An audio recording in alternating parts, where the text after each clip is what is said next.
Hello, hi. Thank you for clicking on my channel. I'm Dami.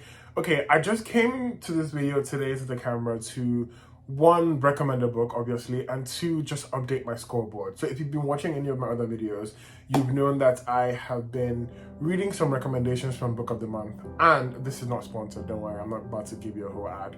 And I've just been really enjoying their books thus far. So on the scoreboard now, I have read Miracle Creek, I have read Paper Names by Cece Liu, and I have read actually those two books. So now the scoreboard is 2-0, but I'm going to update it and make it 3-0 because I read RazorBlade Tears maybe like a month ago, 2 months ago now, and this book has sat, and honestly I forgot to talk about this book, but then I saw that the author has a new book that was on the New York Times bestsellers list, and I'm like, okay, I think I have probably found one of my newest favorite thriller authors, S.A. Cosby.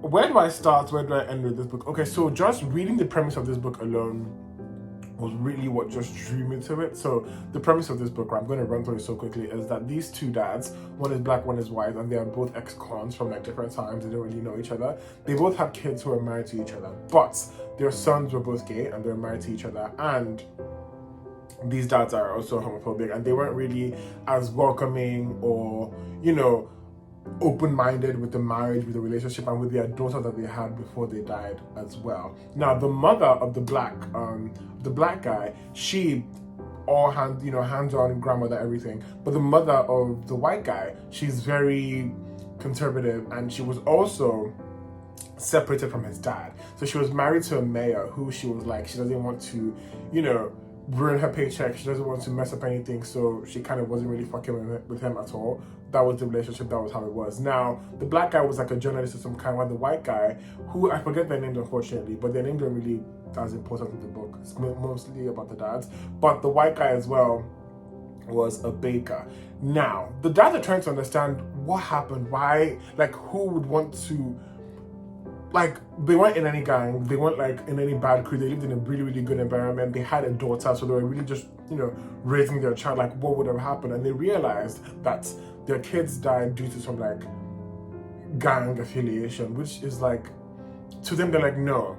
I mean, we didn't know them as much, we didn't really fuck with them, but like, that makes no sense. So these dads are going on a quest, almost like a long road trip, not really, but like a long road trip figuratively, to kind of see what happened to their kids, who killed them, and why these children died. Now I know from the premise, right, I know it sounds a bit boring. It sounds like, okay, I can predict, like, okay, they're going to find who killed the who killed their children, they're going to do something, and that's the end of the book. But no, the thing is, you get to go on a journey with these two dads, and I'm going to tell you now that when I started this book, even before I got this book, before I got it delivered, in my mind I was like, okay, I'm ready to hate these dads. Like, I'm ready to finish this book and be like, oh my god, yes, they're, because at the same time they're also grieving their children. And in my mind I was like, yeah, I just kind of don't want to give a shit because they're grieving their kids. Fuck them.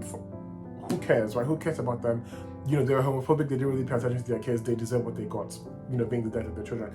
That's the mindset I had before going into this book. And if you're like me in any way at all, which I hope you're not, you probably almost had the same thought process as well. Now I will tell you that your mind is going to change when you go back into this book, I promise you. Because the moment you meet them, it's almost like you get into this book, you start this book already seeing the grieving process. Like, the book opens with one of the dads getting the news with the police, and like it just like jumps to the funeral, and you just start to see his mind, his thought process, and how like, and almost like with anyone who just loses a family member or like a loved one, the regrets, they're like, oh, I wish I did this, I wish I said this, I wish I didn't say this. It was a lot of like, and then through their lenses, you also get to see, which was really interesting writing as well, you get to see who the children were, not who the dads or the parents saw their children as. So like, how most people still see their kids as like, who they were when they were younger. This is different because you just get to see how outspoken, current, educated these kids were, and it was really, really interesting to see. But that's the book. I don't want to say too much to kind of spoil it, but let me tell you, you're not going to expect the ending. It sounds so predictable, my god. And this book is gory, it's violent as well, so kind of tread carefully when you're working with that. But my goodness, I miss the dads. Like, I don't know, I never thought I would say this, but like in two different ways. So the white dad is like a, you know, trailer park dad. He's so fun, honest. He's just like he feels like a good time, even though he's an asshole in some ways. But like middle of the book, you get to see how they're like coming to terms with how they know they are assholes and everything.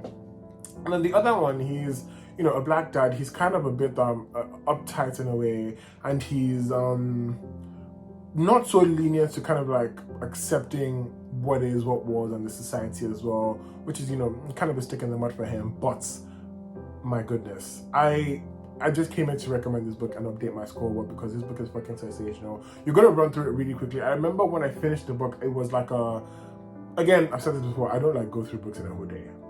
You got shit to do, okay? But like when I had the time and I sat down, I was like, okay, I need to run through this. And there were really, I'm trying to see, but there were like some interesting points. I remember just jotting down like thought processes and you know, seeing how they were coming to terms with stuff and like their minds, and so sensational, man. The writing is so engaging. It is so good. My God, one of the most hilarious things about this book was when, so like, you know, they're trying to find stuff about like their kids' friends and see who can say anything. So they go to like a gay bar.